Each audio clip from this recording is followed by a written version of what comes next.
Stripe started as the payment processor, the PSP, and now they are issuing cards. In Europe, we don't need stablecoin to make payment as a customer or as a business. The fees that the bank earns is uncapped. Welcome back to the podcast. Today we're joined by Gab, co-founder of Suby. Gab, could you tell us a little bit more about your background? Yeah, sure. So I'm a French engineer. I'm 29 and I'm building Suby, so payment infrastructure. But before Suby, I was at Louis Vuitton in the crypto division. So for 3 years. Back in 2021, I was a sneakers reseller, and I resell a lot of sneakers. I was in Discord groups to exchange a lot of information around sneakers and reselling.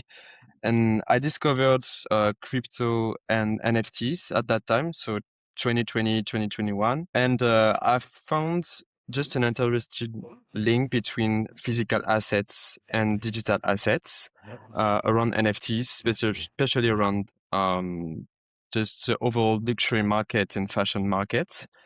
So I just wrote a thesis at the end of my study around this specific subject around NFTs, crypto for the fashion and luxury market. And then I just put a lot of content on LinkedIn, on X around this specific subject. And Louis Vuitton came to me and said, okay, we need to build a team around this subject specifically for the innovation department. And I think you are great, the great guy to do this. So before I even graduated, I was hired by Louis Vuitton to launch this specific department around crypto, NFTs, Web3. So at that time, it was really focused on the NFTs because with all the collection exploded and a lot of just fashion brands launched a lot of different collection. It was the hottest topic around the Web3 market. So for 3 years, we built an NFT program around digital asset and physical assets. We launched as well a crypto payment around this specific project, and I was in direct relationship with the payment team because the physical product linked to digital assets was very high priced, and it was a very complicated subject for payment team around the fraud, the compliance check, because an NFT at 40K is not common, and it's very high ticket for e-commerce launch, and the overall sales was only on e-commerce, so it was very difficult to handle in terms of payments. And we had a lot of call with the fraud team, the payment team, to build this crypto payment stack, and as well the fiat to let just a client pay with cards and buy the products. And for the crypto payments and the card payments, overall checkout experience, it was very bad because at that time we didn't have any full product, full partner to create a seamless checkout flow for crypto payments and for card payments. And for crypto payments, we used a provider and then to collect the crypto and then convert it to fiat and receiving in the bank account at Louis Vuitton. And it was so much different providers with not very well UX and UI. So I just saw a lot of issues around payments for this specific drop. So I just dig a lot on payments on the classic payment side and the crypto payment side, and decided to quit Louis Vuitton to launch my own payment infrastructure, so Suby. And now, and we will talk about it later, but building a seamless payment experience for online merchants to collect payment from any payments option like cards, Apple Pay, Google Pay, Klarna, stablecoins, and receive whatever the merchants want. So stablecoins or directly fiat into your bank account. Awesome. I definitely have a lot of questions about that as well. But We'll start with working in crypto at Louis Vuitton. I feel like that's something you don't really hear every day. And it makes sense that you were working on NFTs, especially given that it was early 2020s, like 2021, 2022. What were those NFTs meant to represent? Like, were these users, these purchasers buying something from Louis Vuitton and then purchasing the NFT as a part of that? Or was it more of a representation of a purchase you've already completed? So the goal was to create an exclusive community around the NFTs. And the NFT was already linked to a physical asset. So the first NFT was a trunk. And just a customer buy a digital trunk and have the physical trunk attached to the NFT. And the trunk was limited to 200 pieces in the world maximum. The goal was to attract new type of clients, the digital clients type like crypto rich, and as well create a different link with our current clients because it was very exclusive community around the physical products with exclusivity, but as well exclusive experiences, exclusive events for this specific project and community.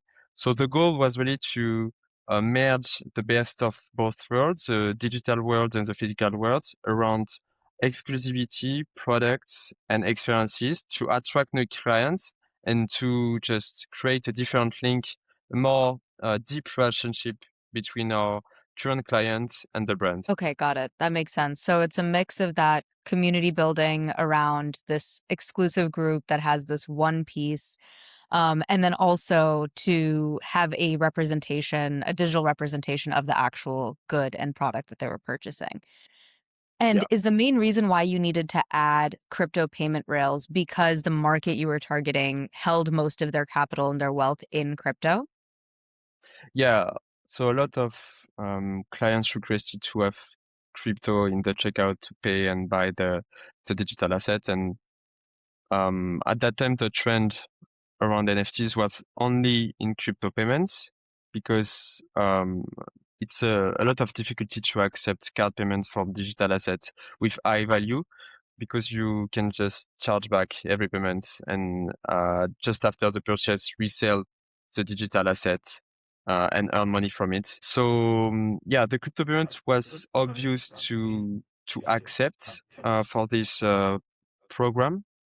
And yeah, overall the experience was to just offer the all capabilities of payments for our clients from all over the world because we had clients from India, from Asia, from Africa, the US, Europe. So we wanted to add the full set of classic payments, but as well as crypto payment to facilitate the overall experience.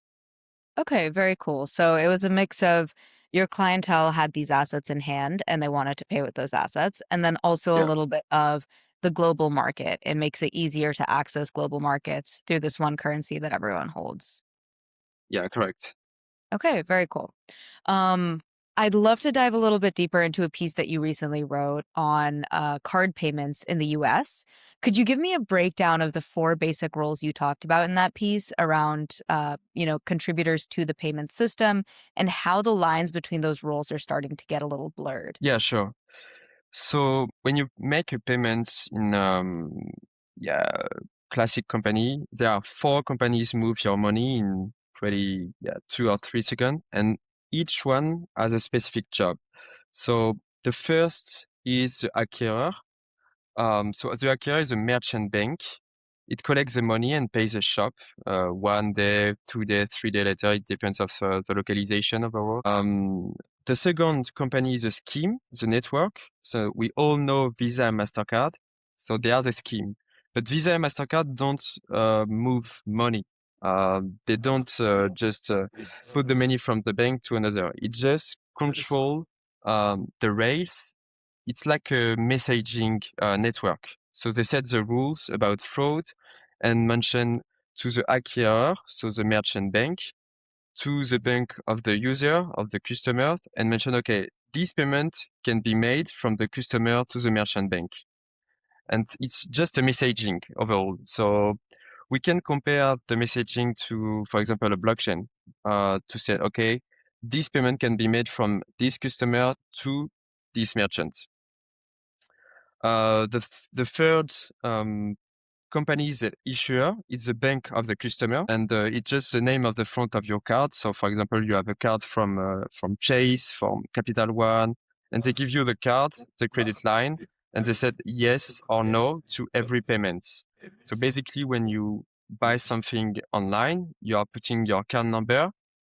Then the bank behind the card number send information to Visa MasterCard, and Visa MasterCard send information to the merchant bank. So, for example, Netflix. And if Visa MasterCard and the both bank accept to have your payments, the payment is just made from the bank to another.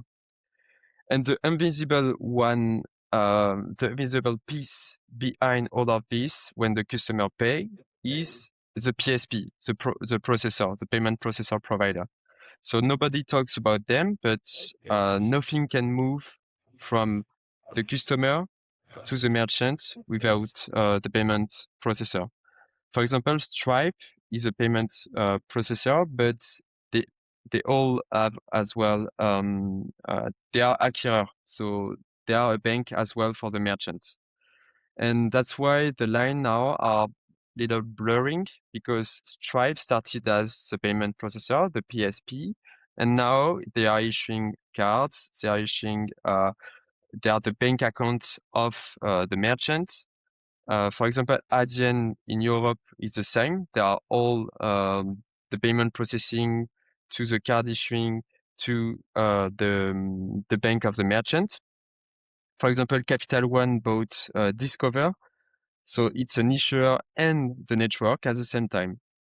So now, when a client just made a payment online, the whole stack of all these kind of companies is linked. So the processor, the issuer, the scheme, and the acquirer.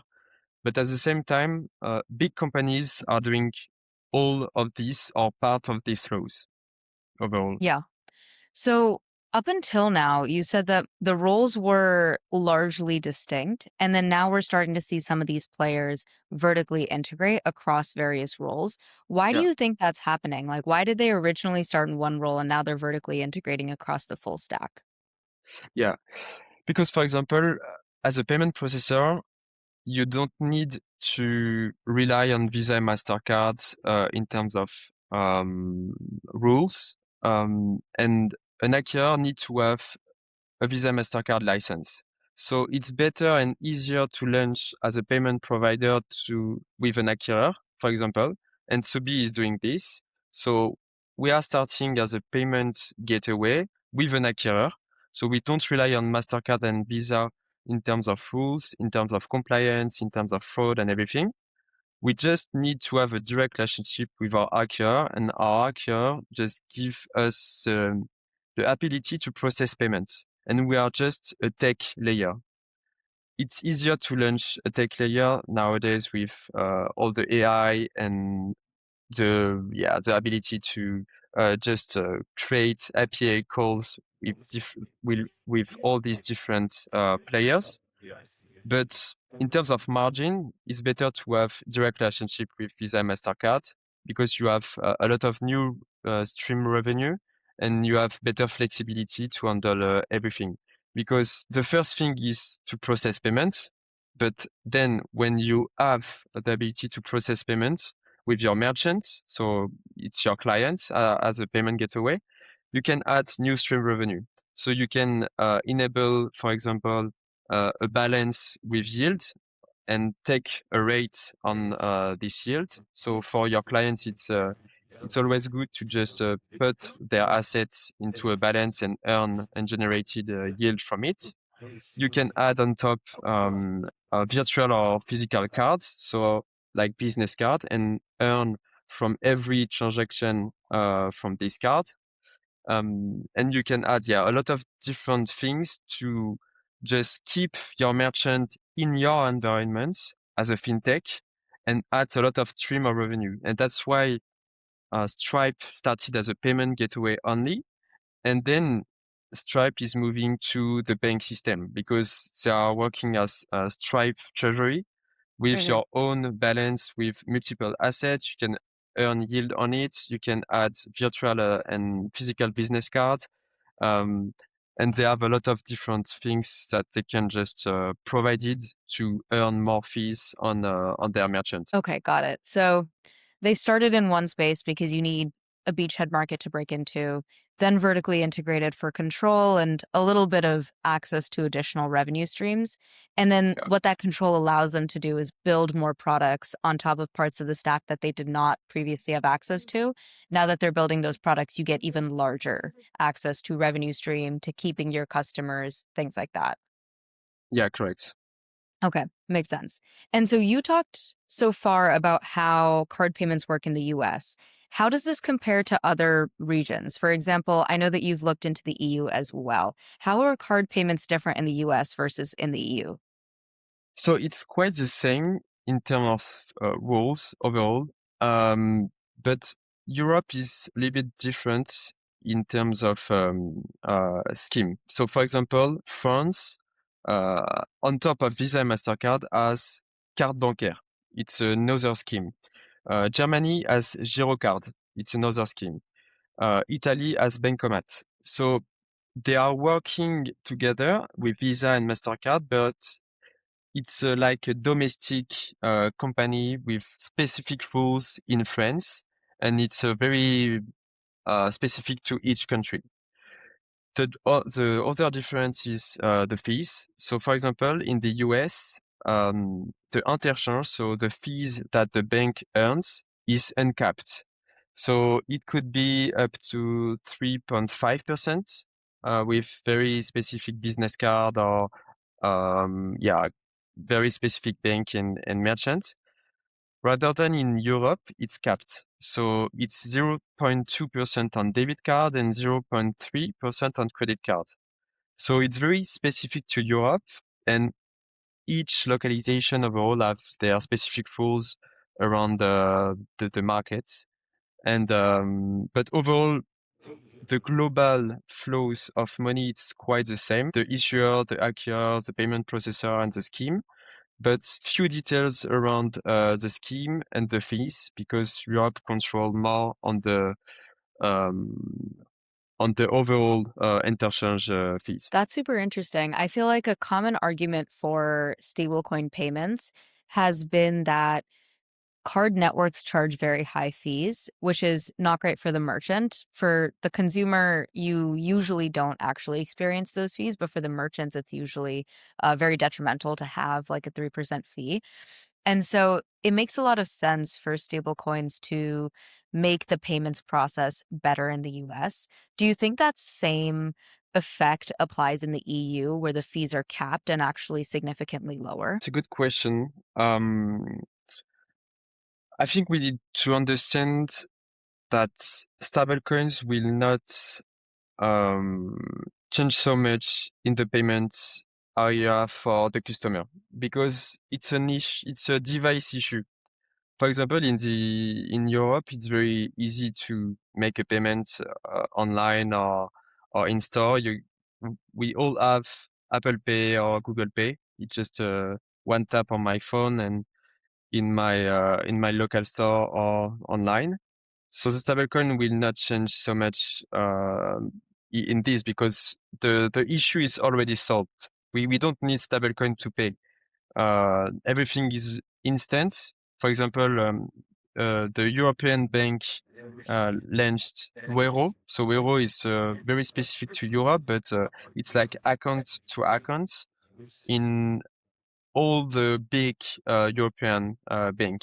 So we don't need stablecoin to just pay and have faster payments, because all the foundation, all the technology, all the layer are already here, and it's very cheap. We have Wero, but we have as well instant SEPA, so we can just send um, bank to bank accounts in business to business in very low rates and it's like instant. So we don't need stablecoin to do this. Stablecoin could be interesting to cross-border payments. So for example, if I have Indian clients, African clients, or Latam clients, I need to collect payments from the local currency, and then I need to convert it in euro.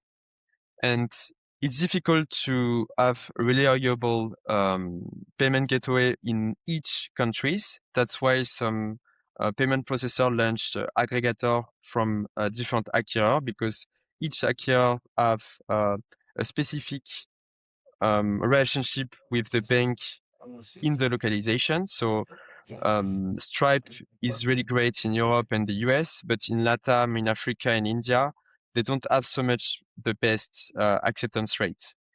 So stablecoin could be the solution for this. So use very localized payment processing, convert it to stablecoin in, for example, EURC, and then from EURC to Euro using the SEPA instance to just off-ramp the money.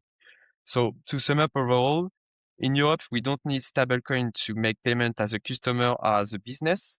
We need stablecoin to lower the rates in the cross-border payments and have faster settlements. To collect payment from specific localization, convert it to USDC, USDC to EURC, and then off-ramp to Euro to have a seamless flow and better rates and faster settlements. Okay, interesting.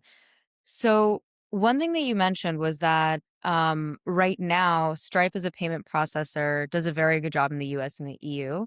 Something that I was thinking when you were mentioning the cross-border payments is that I know that Stripe allows for global payments that covers mostly all markets, if not all. But you mentioned that it's not as good in Latam and India and other parts of Africa. What is the reason that Stripe's coverage is better in the US and the EU, but they struggle to meet the same bar in these other countries? I think it's all about a focus. So the US market is really big, Europe as well. And with Latam, Africa, India, and all other countries, they need to have specific relationship with local acquirers. And I think they are focused right now on the US and Europe acceptance to have the better rates and just expand, because all of these markets are really big. And Stripe is not the first payment processor in the world. For example, WorldPay, it's far better in terms of volume overall annually. So right now, Stripe is focused on I think, the easier market in the US and Europe, because the rules are very well known, and they have direct relationship with all these banks. And for other countries, they are using maybe different local actors to have better rates, but they are, I think the focus is not there, and there are plenty of different payment processors that just are very specific to specific countries. And if they want to expand, they will just partner with this specific payment processor. Okay, got it. That's very interesting. And I know that recently Stripe has been focusing a lot on two things, mostly AI, agentic payments, as well as stablecoins. Do you think that focus on stablecoins is largely to fix this problem that you're talking about the quality of acceptance of these payments in countries like LATAM, India, Africa being lower than the US and Europe?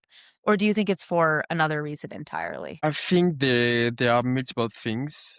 Stablecoins are very good to move money in cross-border payments, but as well uh, to earn yield from T-bills, for example. So, for example, with USDC and USDT, you don't have the yield as a fintech.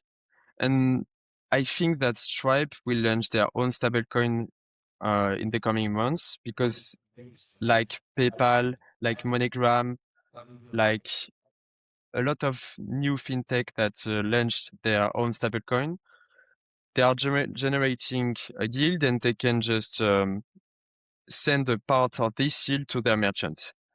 And stablecoin is easier to do this.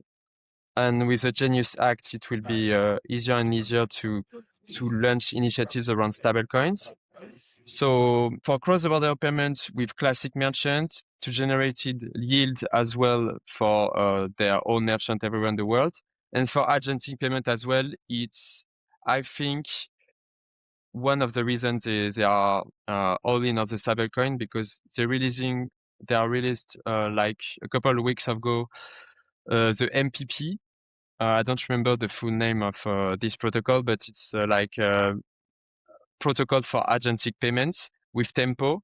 So they are incubed blockchain, and they are using Tempo to just create agentic payments in very fast way because Tempo was built around payments in terms of capacity for the blockchain economy.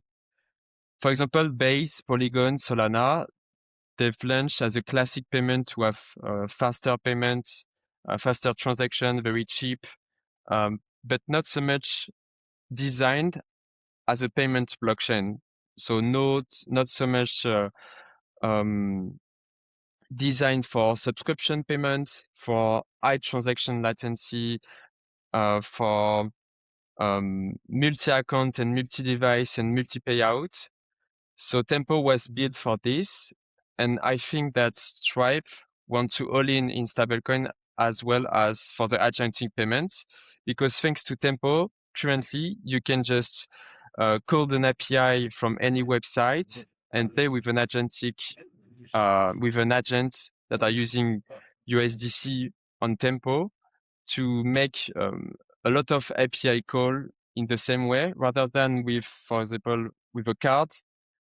You cannot just create payments under $2 because you have fixed fee, minimum fixed fee around 20 cents, and a lot of like up to 3 to 4% in terms of fees on each transaction.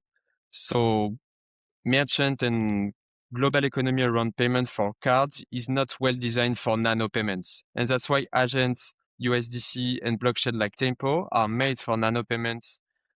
And agent could create a lot of API call from different devices just to make a lot of research in the same time with a very low cost, because the fees are so low and the agent can have multiple API calls at the same time with the same payment method. So the Tempo blockchain with USDC in the backend. Okay, got it. That makes a lot of sense. And I know that you mentioned as well that you don't see stablecoins as making a big difference in terms of the user experience, but you do see it making a big difference in terms of like back office management for fintechs and for institutions as well. Why do you think that's the case? Like, what is the difference in terms of the value add for these fintechs and financial institutions versus an end user? Yeah, so I'm saying this because at the end of the day, you won't buy a coffee with stablecoins in the US or in Europe. You could do it, for example, in Latam, in Africa, because they have local currency with very variation overall. So you Mhm. could have 10% one day and 20% variation in the second day. So it's better to have valuable and reliable currency to just spend your money. And stablecoin is better because you can just move the money faster and send everywhere in the world, and just hold your money in your wallet with an internet connection. You don't need to have a bank. You don't need to have a specific uh, device or everything. But for the US and in Europe, the card already works, so it's instant, basically free, accepted everywhere. So a token on a blockchain saved you nothing at the checkout of all. Um, but for the fintech industry, I think that today, when you are checking the landscape of neobank, they are just wrappers of classic bank system. So they are technological wrapped of the classic banking system, and you don't really own your money at a neobank. And we are seeing a lot of issues around Revolut, Mercury, and a lot of big neobank at fintech. because at the end of the day, you need to have compliance and you have a lot of rules to make all the neobank compliance, and you don't have your own money at Mercury or Revolut. Revolut is a bit different, but let's say a new neobank, they are relying on classic banks. So when you are putting your money in the neobank, you don't have the money. The money is in the bank behind the neobank. With a stablecoin, you just um, could have access to the wallet in the self-custodial way. So like a MetaMask, like a Phantom wallet. And that's why we've seen a lot of new neobank emerge recently in the last year, because you could just have your money in a self-custodial wallet on MetaMask and Phantom, for example, and spend from a card. And MetaMask and Phantom just released their own stablecoin and their own cards. Because at the end of the day, it's better to have the hold of your money rather than just be held by a bank that you don't know. Because you are on this neobank, but you don't know the bank that have your money behind it. Rather than with MetaMask, with Phantom, the money is on your wallet and you can withdraw whenever you want because it's self-custodian.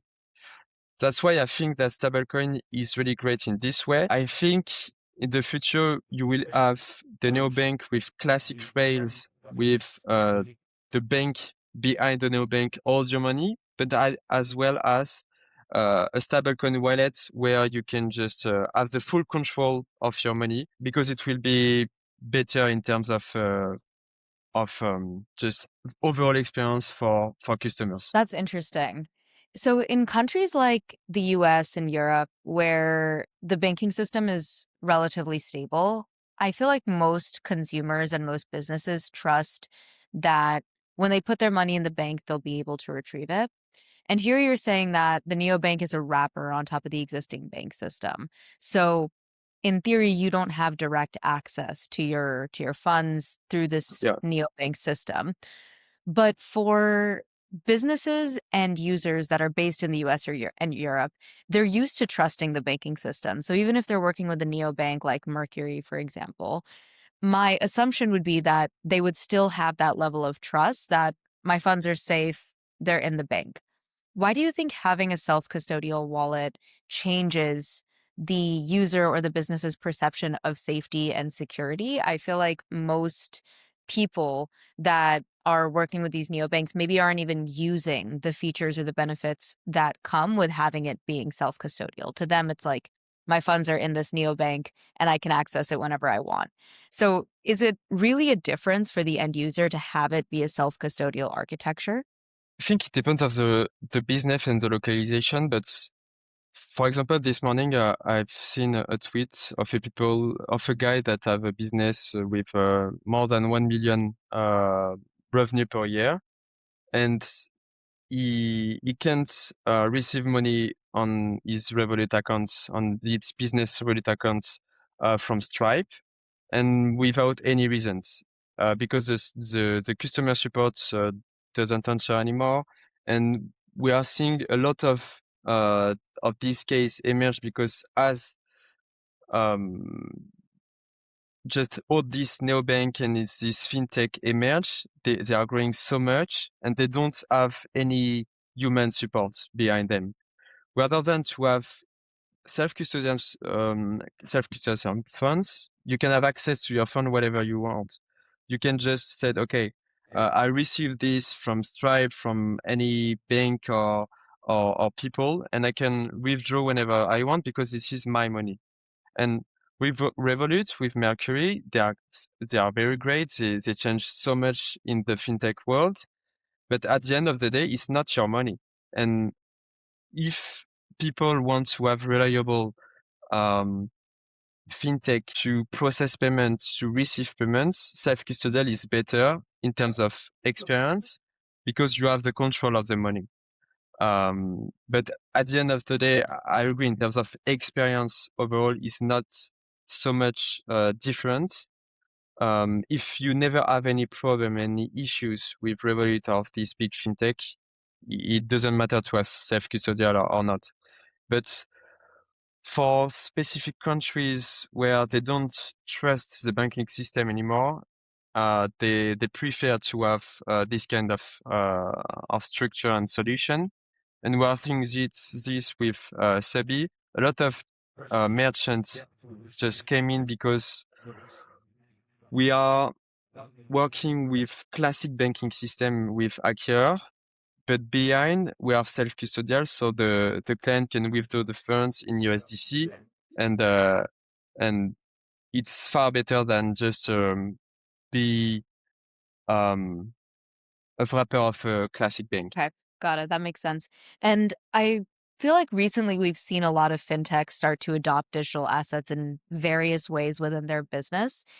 How do you think about whether a fintech decides to build a specific digital asset or crypto product in-house versus working with existing crypto companies to do that same thing? So for example, if you take stablecoins, in what cases do you think a fintech would choose to build, deploy, and issue a stablecoin themselves with their own infrastructure versus working with a stablecoin issuance platform? I think we are seeing different case. For example, in the last 18 months, we are seeing a lot of acquisitions. So Stripe acquired Bridge for the on and off ramp. So they are doing USD to USDC and other corridors and another conversion.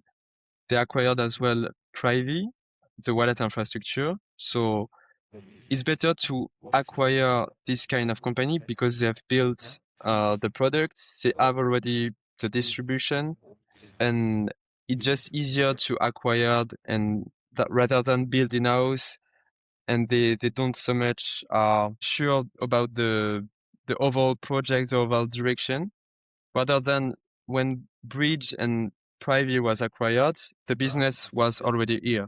And they just said, okay, we need to acquire this company because we can scale thanks to the distribution and the products they already built, and then scale with the Stripe name on their Bridge and Privy.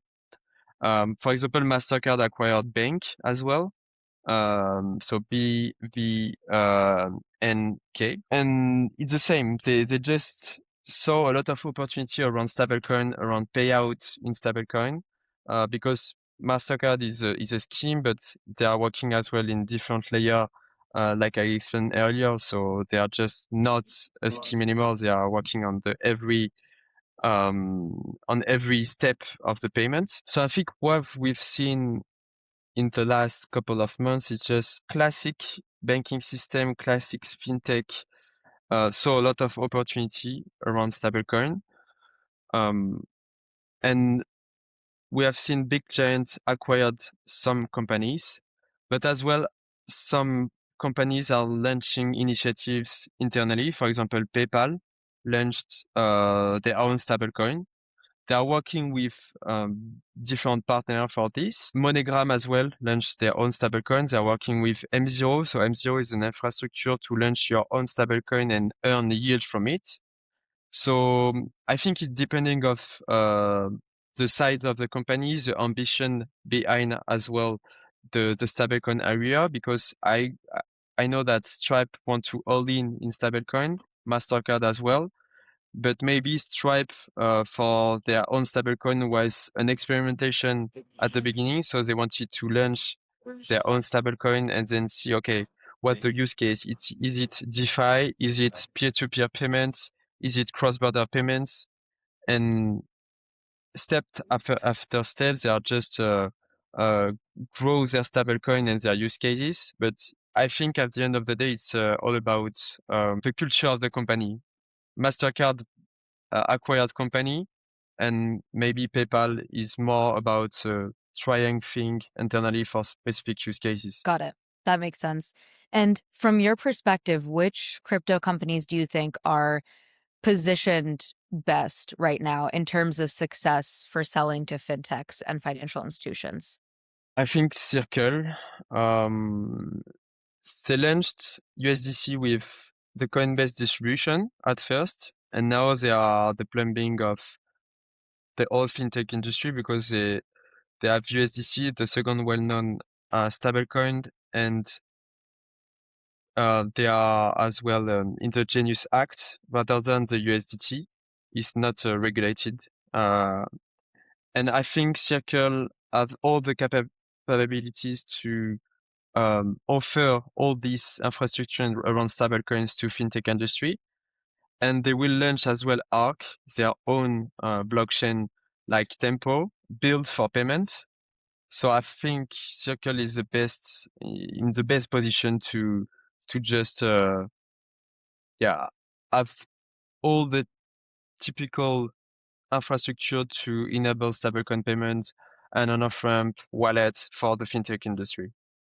Okay, that makes sense. And then I'd love to end off with just a quick rundown of what you're building at Subi, why you believe in this vision that you have, and where you see yourself going in the future. Yeah, sure.